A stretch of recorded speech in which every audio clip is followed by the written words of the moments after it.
दायर से नूर चला और हरम तक पहुंचा सिलसिला मेरे गुनाहों का करम तक पहुंचा तेरी मेराज मोहम्मद तो है कुर्बे माबूद मेरी मेराज की मैं तेरे कदम तक पहुंचा रसूल और आले रसूल पर दरूद पाक पढ़ें अल्लाहुम्मा सल्ली वाला आले मोहम्मद मेरा दे मारे मिल्ला गोश्ती व जमाली सल्लल्लाहु अलैहि या मोहम्मद नूरुल्लाह ज़हरुल अव्वल वल आखिर ज़ाहिर वल बातिन वल कुल्ल शै अज़ीज़ान गिरामी मीलाद शरीफ का ये फ़ायदा है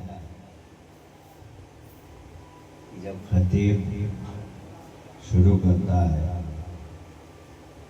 तो खुतबा पढ़ने के बाद उसके साथ कुरान करीम की आयत करीमा का तिलावत और उसका तर्जुमा और फिर उसकी तशरीह बयान होती है।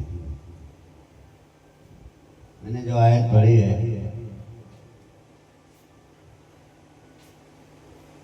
अतीउल्लाह व अतीउर रसूल व उलिल अम्रि मिनकुम,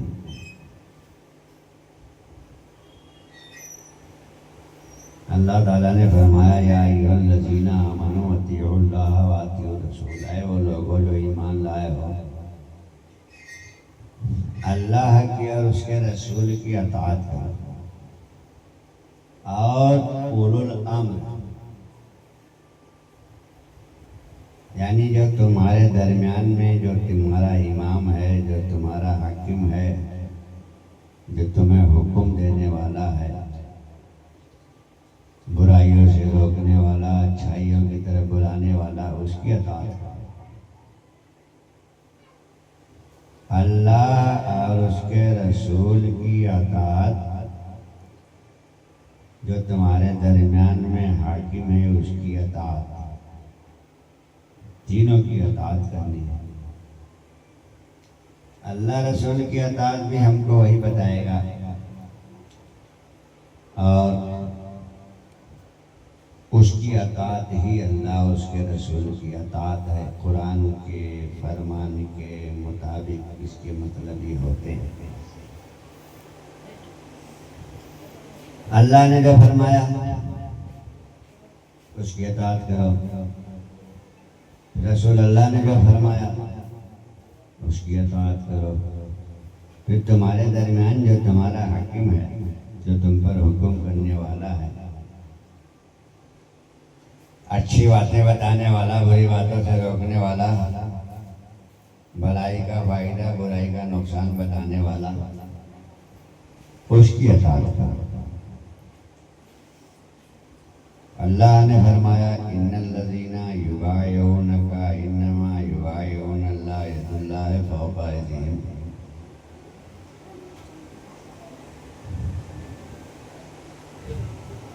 ये जगह फरमाया वमन युतिइर रसूल फक़द अता अल्लाह।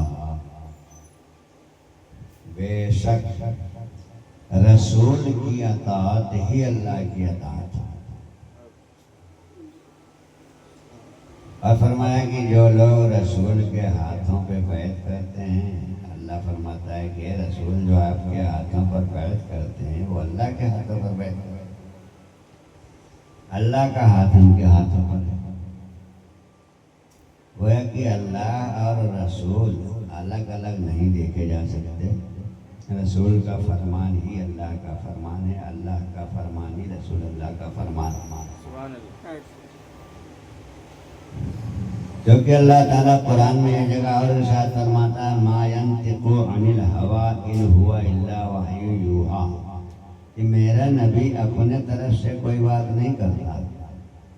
मेरा नबी जो कुछ बोलता है, जो कुछ हुक्म देता है, वो अल्लाह की तरफ से वही नाजिल होती है, अल्लाह की तरफ से इशारा होता है, अल्लाह के हुक्म को ही वो हुक्म देता है।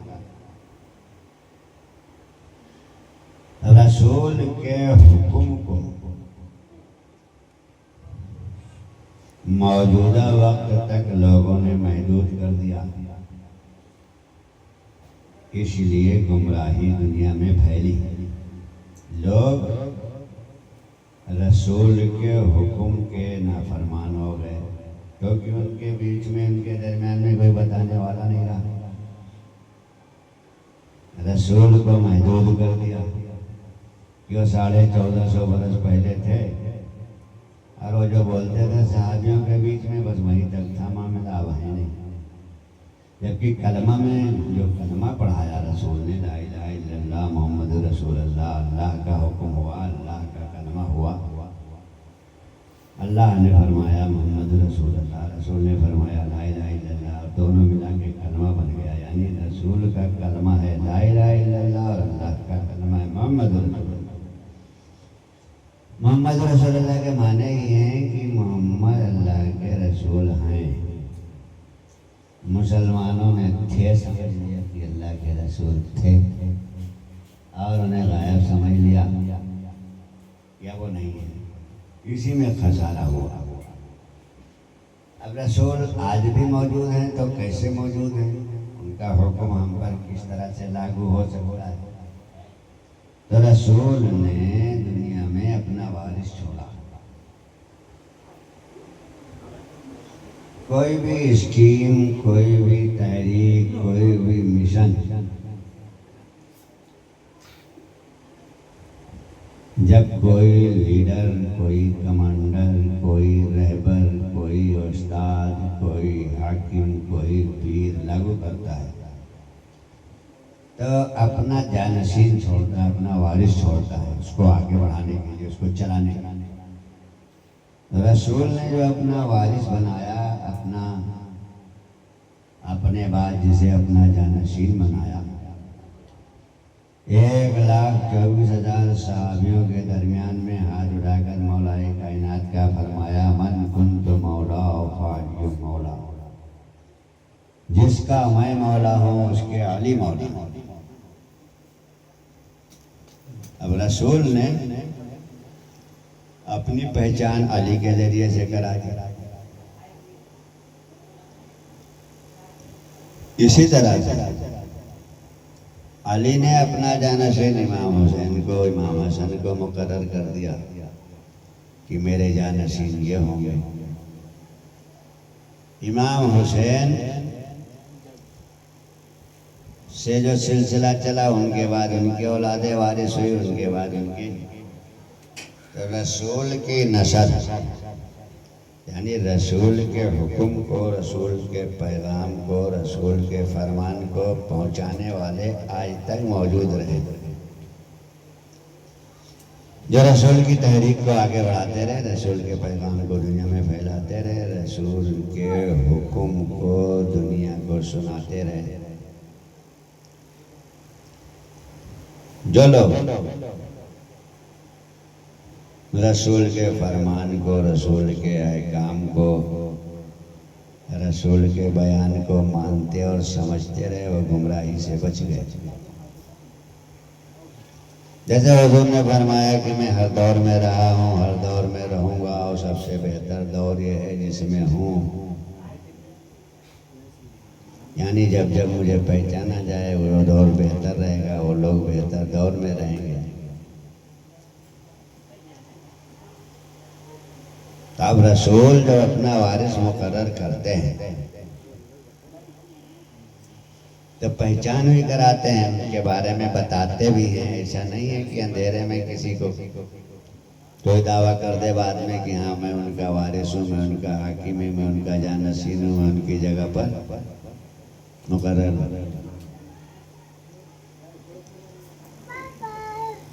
जैसे हुजूर ने फरमाया कि अल हसन वल हुसैन और सैयदा शबाबा अहल जन्नह, ये हसन हुसैन जन्नती जवानों के सरदार हैं।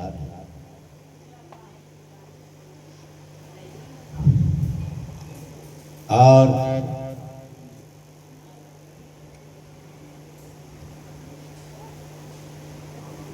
हुजूर फरमाते हैं अपनी आखिरी वसीयत में कि मैं तुम्हारे दरमियान में दो चीज़ें छोड़े जा रहा हूँ, एक किताबुल्लाह, एक मेरी इतरत यानी अहले बैत। अहले बैत से मुराद नबी के घर वाले, नबी के जानशीन। फरमाया अगर इन्हें तुम मजबूती से पकड़े रहोगे तो कभी गुमराह नहीं होगी।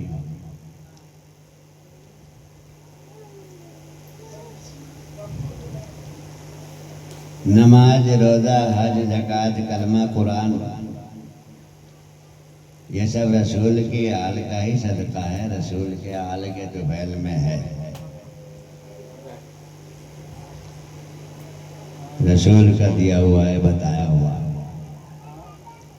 लेकिन यह कहीं नहीं फरमाया कि नमाज पढ़ते रहोगे तो कभी गुमराह नहीं होगे, या रोजा रखते रहोगे तो कभी गुमराह नहीं होगे, या हज करते रहोगे तो कभी गुमराह नहीं होगे।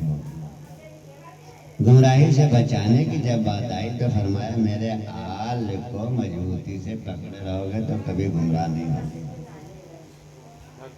क्योंकि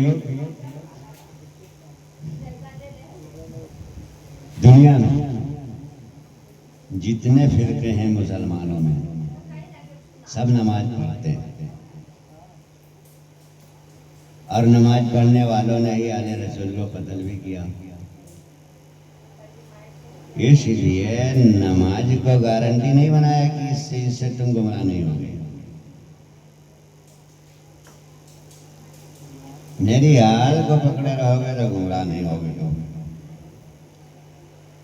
यानी हुसैनी बने रहोगे। हर हुसैनी नमाजी है।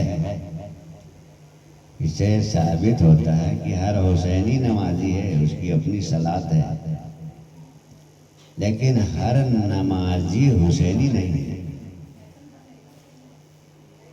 और फिर नमाज अगर शफात की जमानत होती तो इब्लीस से ज्यादा नमाज किसी ने नहीं पढ़ी। लिखा है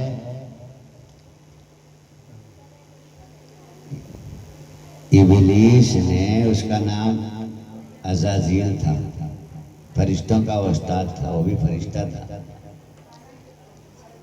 इतनी नमाजें पढ़ी हैं कि उसकी नमाजें अगर ज़मीनों आसमानों में 14 तबक में बिछा दिए जाएं, उसके सजदे तो कोई जगह बाकी न बचे जहाँ उसने सजदा न किया हो। इसलिए फरमाया कि मेरी हाल को पकड़े रहोगे तो गुमराह नहीं होगे।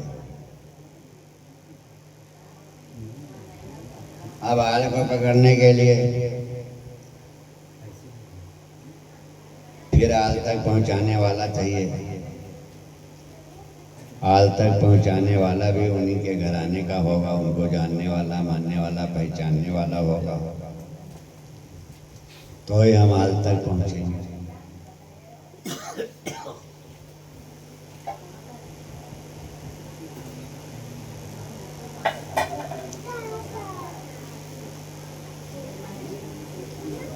रसूल अल्लाह ने ये भी फरमाया, अपने हाल की पहचान और शिनाख्त में जो मेरी हाल से होंगे उनमें मेरे किरदार की झलक होगी।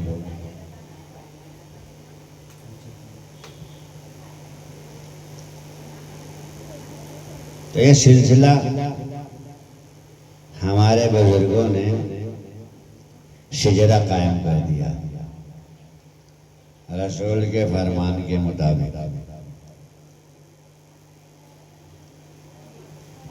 रसूल अल्लाह के वारिस मौला अली के वारिस हसन, हसन के वारिस इमाम हुसैन, इमाम हुसैन के वारिस इमाम ज़ैनुल आबिदीन, इमाम ज़ैनुल आबिदीन के वारिस इमाम बाकर अलैहिस्सलाम, इमाम बाकर के वारिस इमाम जाफ़र सादिक अलैहिस्सलाम, इमाम जाफ़र सादिक के वारिस इमाम मूसा काज़िम। ये सिलसिला जो है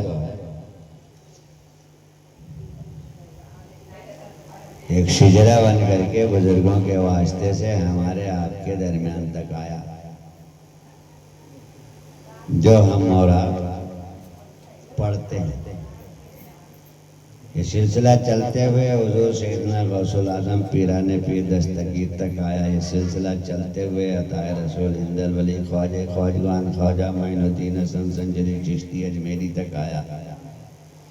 ये सिलसिला चलते हुए बुजुर्गान दीन तक आया, औलियाए कराम तक आया, औलियाए कराम से हम तक पहुंचा और हम लोगों के हाथों में शिजरा है। गोया कि रसूल के फरमान के मुताबिक उनकी आल की दोस्ती, उनके आल की दोस्ती की सनद ही शिजरा। शजरा जिसके हाथ में है उसका कोई वारिस है, उसका कोई हाकिम है, उसका कोई मालिक है, उसका कोई सरपरस्त है, उसका कोई रहबर है। शजरा इसकी पहचान। रहबर, वारिस, हाकिम, मालिक उसको हर जगह बचाता है,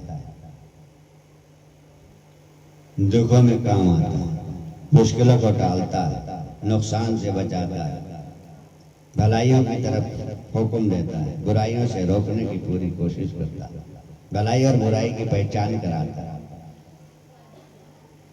वो है आले रसूल के वारिस। अब जिनका कोई, एक और हदीस पाक है हुजूर की कि जिनका कोई वारिस नहीं, जिनका कोई मुर्शिद नहीं, जिनका कोई पीर नहीं, उनका पीर शैतान है। मल्ला शेख लहू फिर शैतान, जिसका कोई शेख नहीं उसका शेख शैतान, फिर वो अपने रास्ते ले जाता है।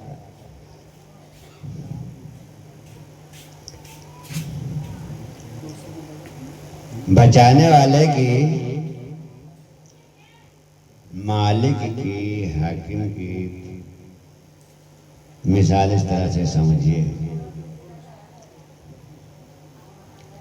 कि जिसके गले में पट्टा है, मान लो एक कुत्ता है गली में आपके रहता है, उसके गले में पट्टा पड़ा हुआ तो उसे कोई मारेगा नहीं जल्दी। ये किसी का पालतू है, फालतू नहीं है, ये पालतू है। अगर वो नुकसान करता है तो उसके मालिक से जाके कहेगा कि देखिए अपने कुत्ते को पकड़ लीजिए, मान लीजिए, रोक लीजिए, हमारा नुकसान करता है। मार नहीं सकता, मारेगा तो फिर थाने में हाजिरी देनी पड़ जाएगी। इसी तरह से जिस जानवर के गले में रस्सी बंधी हुई है तो छुट्टा भी घूम रहा है तो ये पहचाने कि किसी का है। एक गाय पाल रखी थी किसी किसान ने, और उसके गले में रस्सी डाल के वो अपने खूंटे पे बांधे रहता था। चारा भूसा खाना पानी उसका हिसाब उस ख्याल रखता था, क्योंकि मालिक की जिम्मेदारी है कि भूख से बचाए अपने पालतू को, चाहे जानवर हो या इंसान।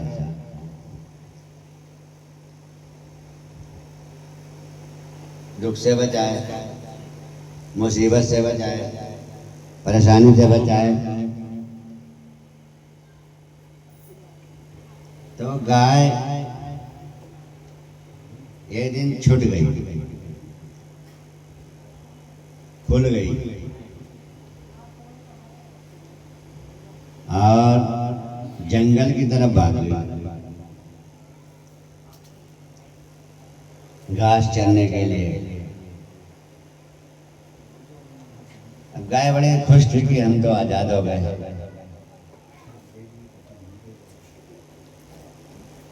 और जंगल में घास चर रही थी।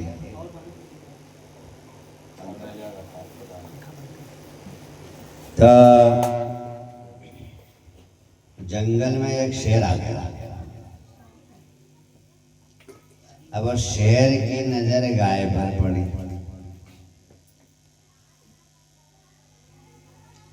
शेर ने देखा कि बढ़िया हमारी खुराक भेज दिया मालिक ने, अब ये तो 2-3 दिन का हो गया हमारा काम, इसे मार के खाऊंगा और 2-3 दिन फिक्र नहीं। गाय की भी नजर शेर पे पड़ी। तो कहावत है कि जान पे पड़ती है तो आदमी जान छोड़ के ही भागता है। शेर ने दौड़ाया, गाय तेज भागी। तो अब गाय जो है वो शेर के बराबर नहीं भाग सकती, और शेर जो है 20-20 फुट 30-30 फुट तक छलांग लगाता है, पकड़ लेता है कूद के। तो गाय ने मुसीबत देखी तो वो एक तालाब था वही जंगल में, उसमें थोड़ा थोड़ा पानी था, वो कूद गई। अब वो तालाब था दलदल, दलदल कहते हैं जिसमें पैर धंसे, इतना धंसे कि निकल ना पावे आदमी। अब शेर ने उससे भी तेज छलांग लगाई, उसके आगे कूदा कि आगे को जाके मैं आगे से पकड़ूं। तो गाय से 20 फीट आगे लग गया और फंस गया। तो गाय भी फंसी है दलदल में, उधर शेर भी फंसा है, वो भी नहीं निकल पा रहा है, पकड़ नहीं पा रहा। अब दोनों फंसे पड़े। तो गाय जो है शेर को देख के हंसी। अब शेर को तो बड़ा गुस्सा आया कि उसका शिकार उसके ऊपर हंस रहा।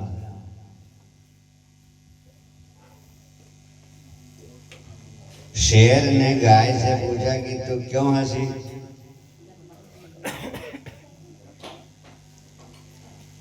तब गाय कहने लगी कि मैं इसलिए हंसी, फंसे तो दोनों, लेकिन हम किसी के पालतू। हमारा मालिक जो है, जो हमारा चरवाहा है, हमारा मालिक है, जिसके खूंटे पे हम बंधे हैं, वो अभी ढूंढने निकलेगा मुझे। अब ढूंढते ढूंढते यहाँ तक आएगा और हमें निकाल लेगा। जो भी जतन करे, रस्सी डाले, फंदा डाले, खींचे उतारे, कैसे भी हमको, हम तो चले जाएंगे बच के, और तू फंसा तो यह कौन निकालेगा?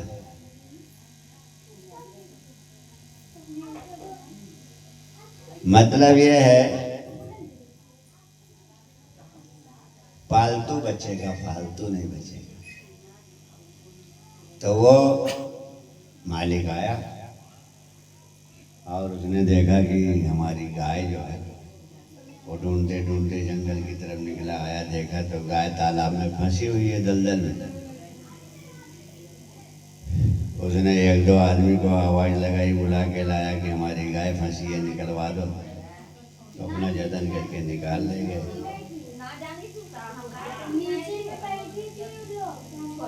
वो बच गई। वारिस होगा, मालिक होगा, वो बचा लेगा। कहावत है कि मालिक के पीछे चलने वाला गिरता नहीं।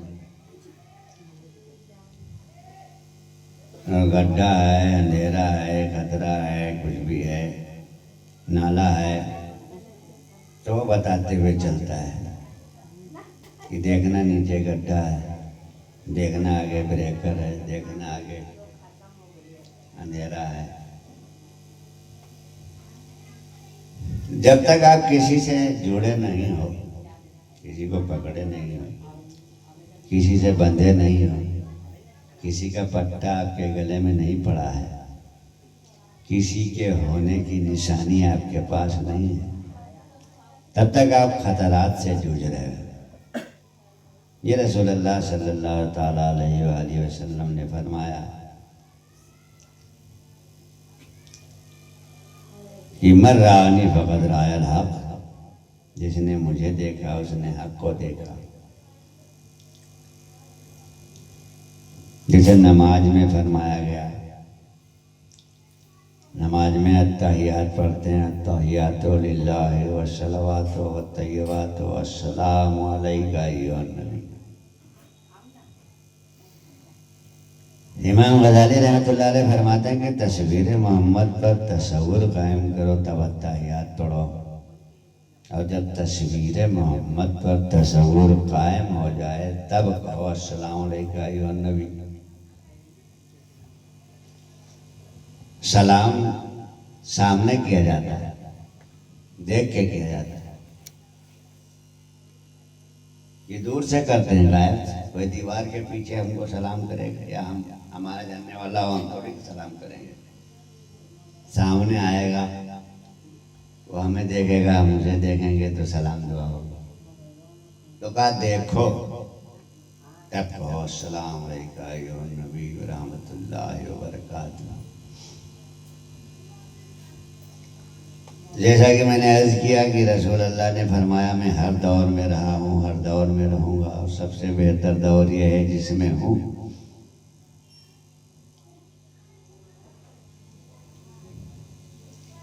तो नबी को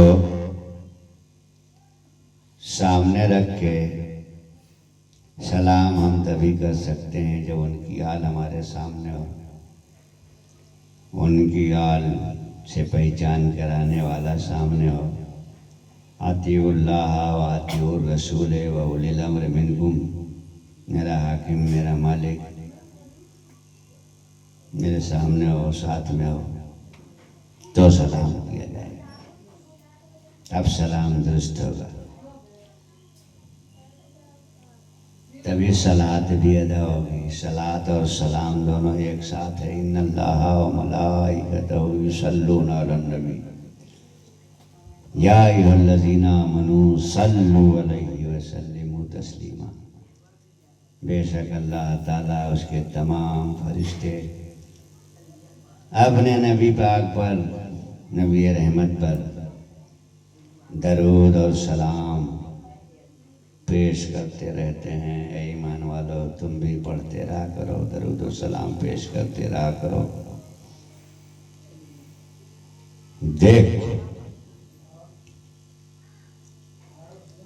देखने के लिए उसको पकड़ना, उसको पाना, उससे अपना रिश्ता जोड़ना, उसके कुंभे में शामिल होना जरूरी है। अजीजों दोस्तों, कहने का मतलब है तकरीरें तो बहुत होती हैं, रात दिन हम वाज़ और नसीहतें सुनते हैं, एक कान से सुनते हैं दूसरे कान से उड़ा देते हैं, फिर अपने भलाई बुराई के कामों में लग जाते हैं। लेकिन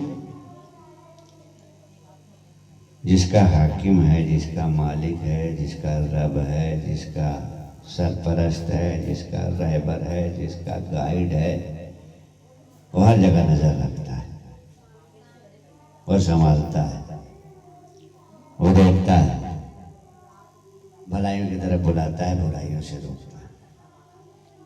तो हुजूर ने फरमाया कि अगर तुम मेरी हाल को मजबूती से पकड़े रहोगे तो कभी गुमराह नहीं होगे। यही जन्नत के सरदार है। अरे जन्नत के सरदार वाली बात रसूल ने तो जब हसन हुसैन छोटे छोटे थे, 4 और 6 साल की उम्र थी, जब ही कह दिया था।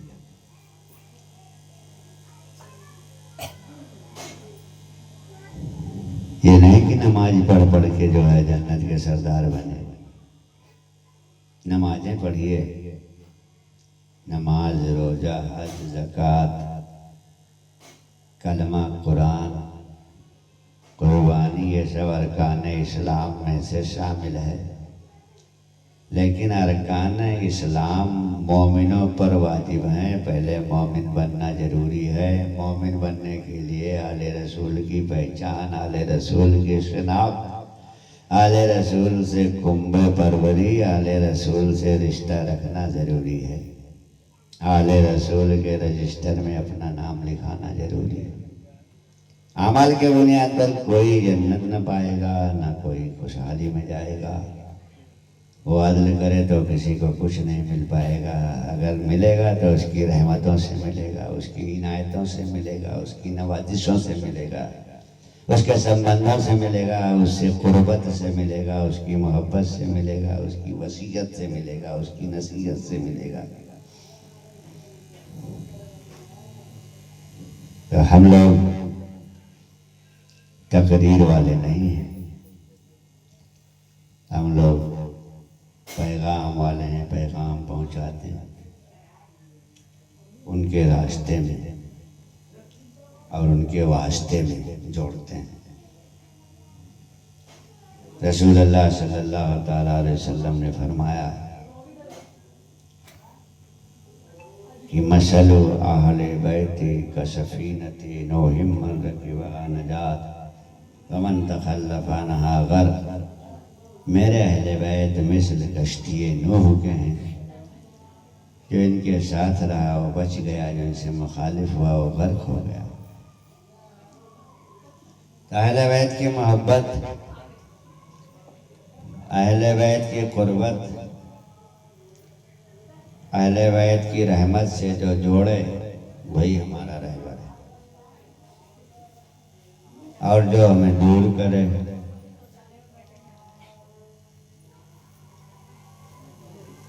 तो समझ लो हमको तुर्किस्तान लिए जा रहा है।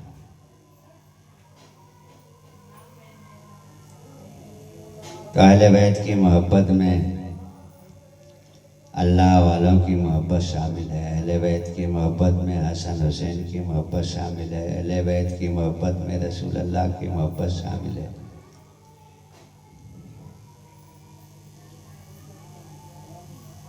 अहले बैत की मोहब्बत में औलियाए कराम के दरबारों में जितने अरकान अदा किए जाते हैं, गरीब नवाज के दरबार में जो अरकान अदा किए जाते हैं वो सब शामिल हैं। जैसे महफिल समा, ताजियादारी, लंगर, लोगों को खिलाना, ये सब अहले बैत की मोहब्बत में शामिल है। ये चंद जुमले, चंद बातें अगर हमारे दिलों में उतरें तो ये बहुत हैं। और रात भर हम रो रो के गाएं बजाएं और आपको समझ में कुछ ना आए तो फिर सब बेकार है। वाखिरु दावाहुम अनिल हम्दुलिल्लाहि रब्बिल आलमीन। खड़े होकर के सलातो सलाम